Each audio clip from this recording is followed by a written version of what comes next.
Hello learners, this is Yashas. I'll be the instructor for your Arduino programming course.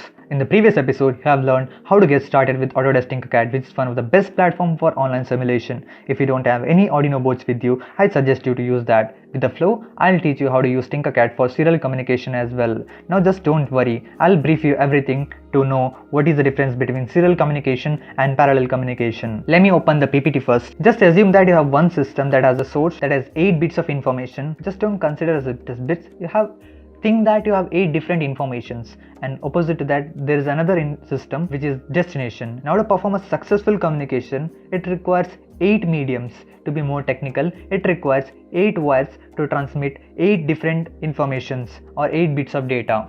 Suppose, what if you have 1000 bits of data or 1000 bits of information? Do you think you can use thousands of wires? No, it's impossible at all, and it's not a good practice to transmit it a longer distance.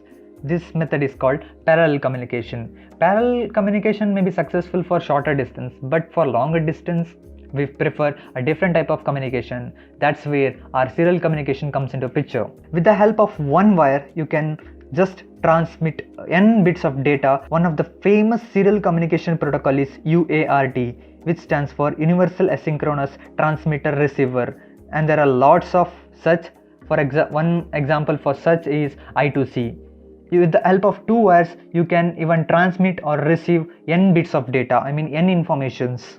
Whenever we want to communicate with microcontrollers, we need external serial to USB converter, but Arduino has onboard serial to USB converter, and hence we can directly connect the Arduino to computer using USB connection and Arduino IDE. We can send data to Arduino or receive data from Arduino. This data can be monitored with the help of serial monitor in Arduino. That's it for this episode. Thank you. We'll meet in the upcoming episode where we'll be actually diving into programming, and I'll be teaching what are comments, what are the different types of comments, how does a comment affect during the compilation of the program.